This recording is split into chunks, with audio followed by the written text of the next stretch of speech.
Assalamualaikum warahmatullahi wabarakatuh. Alhamdulillahirabbil alamin. Assalatu wassalamu ala asrofil anbiya'i wal mursalin wa ala alihi wa sahbihi ajma'in. Amma ba'du.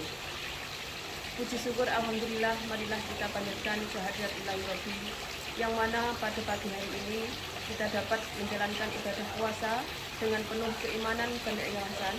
Semoga pada akhirnya nanti kita akan termasuk golongan umat-umatnya Nabi Muhammad yang mulia ini. Salawat serta salam semoga terlimpahkan kepada junjungan kita Nabi Muhammad yang akan selalu kita nanti-nantikan syafaatnya di hari kiamat. Allahumma amin. Dalam surat Al-Baqarah ayat 183 dikatakan bahwa yang berbunyi, ya ayyuhalladzina amanu kutiba alaikumus syiyamu kama kutiba alal ladzina min qablikum la'allakum tattaqun.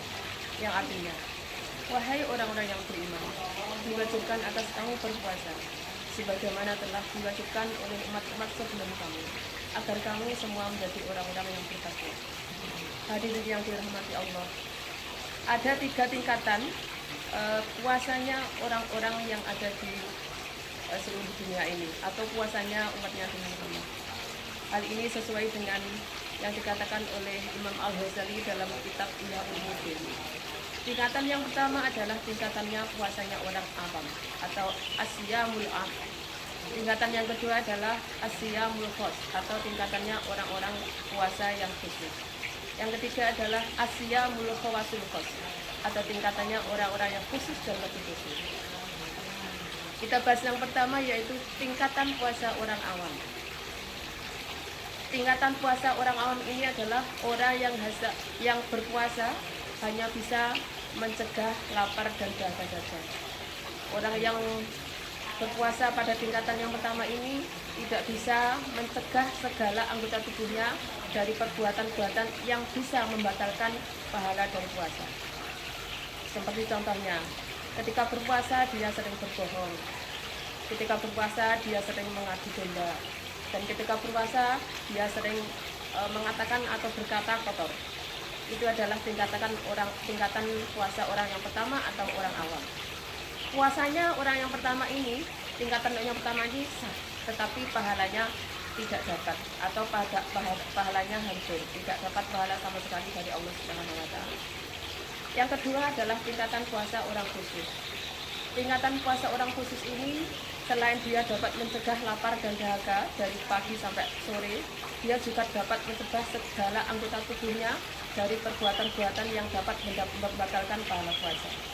Contohnya, dia akan selalu ingat bahwa hari ini dia puasa, maka dia ketika berbohong, dia akan selalu tidak jadi berbohong dengan mengatakan bahwa ini afawullah, saya takut kepada Allah.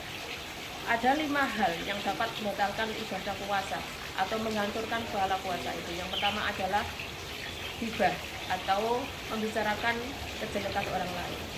Orang yang membicarakan kejelekan orang lain itu sama dosanya dengan orang yang membenarkan dengan pembicaraan kejelekan orang lain.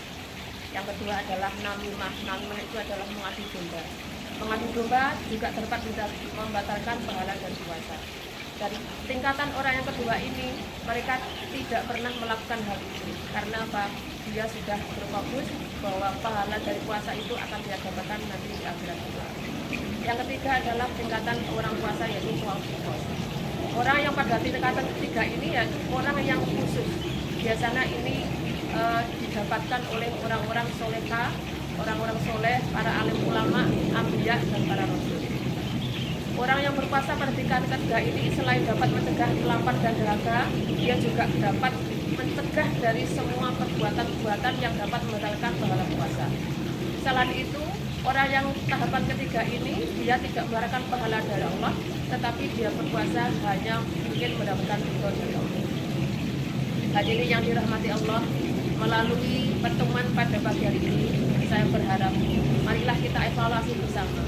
Apakah puasa yang kita laksanakan pada tahun ini sudah masuk tingkatan yang nomor 1 atau nomor 2? Kalau masih masuk dalam tingkatan nomor 1, marilah kita tingkatkan agar puasa kita masuk tingkatan puasa yang nomor 2, yaitu puasanya orang-orang khusus. Tetapi kalau pada tahun ini kita masih sudah mendapatkan tingkatan nomor 2, mudah-mudahan untuk tahun depan puasa kita dapat meningkat lagi menjadi tingkatan yang nomor 3, yaitu puasanya orang yang khusyuk dan puasa. Mungkin itu yang dapat kami sampaikan pada pertemuan pada pagi hari ini.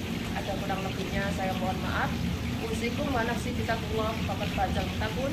Wassalamualaikum warahmatullahi wabarakatuh.